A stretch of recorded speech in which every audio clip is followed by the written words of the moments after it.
All right, guys. Next episode of What's Going On today. Right now, we're talking about Fed Now. And Fed Now is live. You've probably seen it in the news. It's a faster payment processing for banks, and eventually, it's going to benefit just regular people as well. And so, there's some pros and cons to it, and we're going to talk about them today.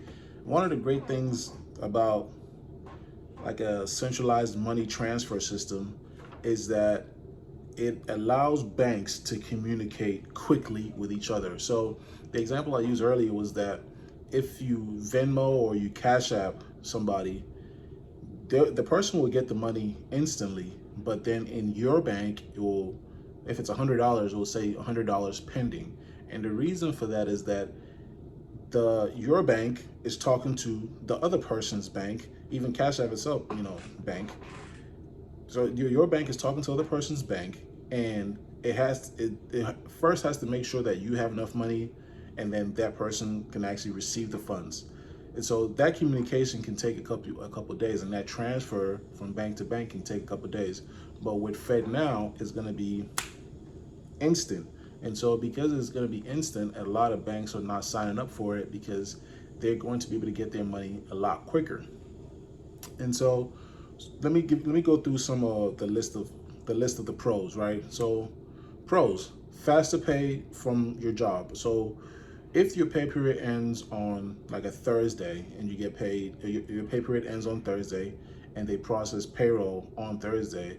Now with Fed Now, with this system, companies that use these banks can then send you your money right away, right? Whether it's a holiday, whether it's a weekend, whether it's whatever, so you can receive your paycheck a lot quicker. And the other thing is instant tax refunds. So once the IRS knows that you're supposed to receive $5,000, they can send you that $5,000 right away. Another thing that's another pro is that sometimes you have to pay a credit card, or you have to pay some sort of company rent, whoever. And if you're supposed to pay them on the 3rd, you really have to make the payment on the 1st so that they will receive it by the 3rd. So now you can actually just make the payment on that day and they will receive it on that day. What else is another good thing? So there are going to be less pending transactions, and there are going to be less places that only accept cash, or if you use a card, you have to pay X amount of dollars extra. A lot of places, convenience stores or what have you, if you pay with cash, you can pay with cash, no problem. And if you pay with a card, you have to spend like $5 or $10 or whatever in order for it to be worth it to them, so that because they have to pay a transaction fee. So those are some of the pros, right? Some of the cons are that now fraud is going to be virtually irreversible. It's kind of like going to be kind of like Zelle. Like, you send the money, the person gets the money. Even if you send it to the wrong person, there's nothing anybody can do about it because you authorize it to go to that person. So I'm sure the scammers and the fraudsters are already trying to figure out a way to make money on this now, but that's something that's going to be very, very prevalent. Another thing that's going to be that might end up being bad is that now, because this system is 24/7, even on holidays, bank runs, like for example, if everybody goes to the bank, well, if 500,000 people go to the bank and say, I want to withdraw my whole $10,000, the bank is going to become insolvent a lot quicker than it would have when people had to wait to get money. Does that make sense? When people have to wait to transfer money out. So in essence, everything becomes a wire transfer for when the other bank receives the money right away and it comes out of your account right away. So that's a potentially negative thing.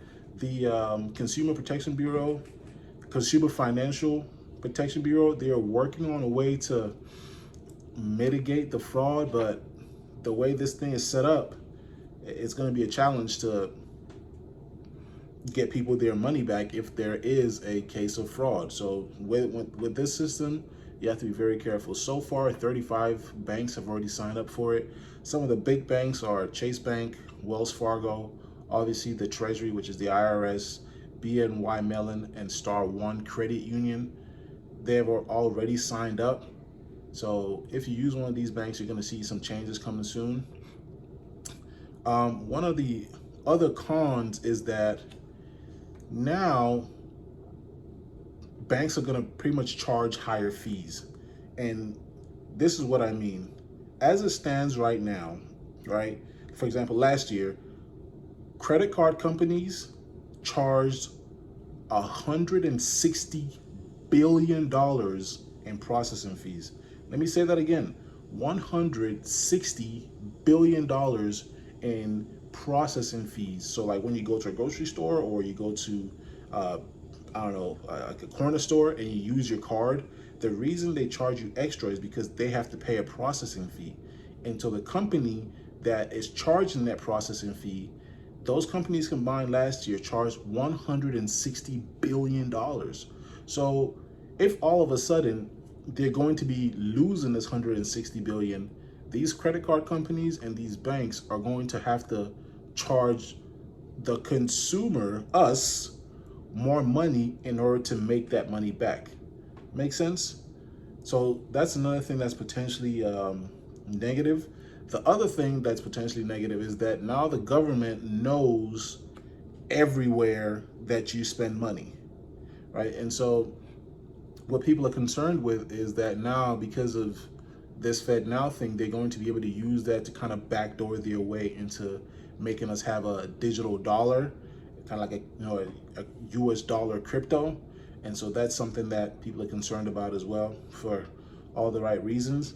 But so far, this is the news on Fed Now. Jerome Powell, the Fed chairman, said that as more and more banks sign up for this system, it's going to benefit more and more people, because if my bank and your bank are not both on this network, my bank will be fast and your bank might not be, or your bank will be fast and my bank might not be. And so that would still cause a delay. But if all banks are part of this system, which is eventually going to happen, but if all banks are part of this system, then people can get money. Like, I can send you money quickly, you can send your cousin money quickly, and it will be instant. You won't have to use Venmo or Cash App or anything like that. Because right now, if you send a bank transfer from your own bank to, let's just say you have Bank of America, and then you send money to Chase, right? From a bank transfer, your account to your account, it's still going to take a couple days. But with this, you can go from your account from Bank of America and your account at Chase, and boom, it'll be instant. Everything will be in there right away. So that's what's going on with Fed Now. And the reason that this Fed Now thing is even being rolled out is because the current US system is very outdated. I mean, Brazil, Thailand, India, China, and England, there are a lot of countries that have it, but these countries already have this system, and it's just like we're just now catching up. So right now, for the banks, is basically going to be like, you can drive your car, 500 miles, or you can walk 500 miles. That's kind of what the difference is in terms of speed for these banks, like either wanting 3G or 5G speeds for these banks. And so eventually all the banks are going to sign up for it, and as consumers, we're going to have no choice but to go with it. But those are some of the pros and cons of the Fed Now system. I hope you got some value from this video. If you did, please like, comment, and subscribe. And especially comment if you have something you would like to see more information on, or if you like some more people that you'd like to see more information on. I'll do the research and I will get that information to you. And thanks again for tuning in to what's going on. We'll talk at you in the next one.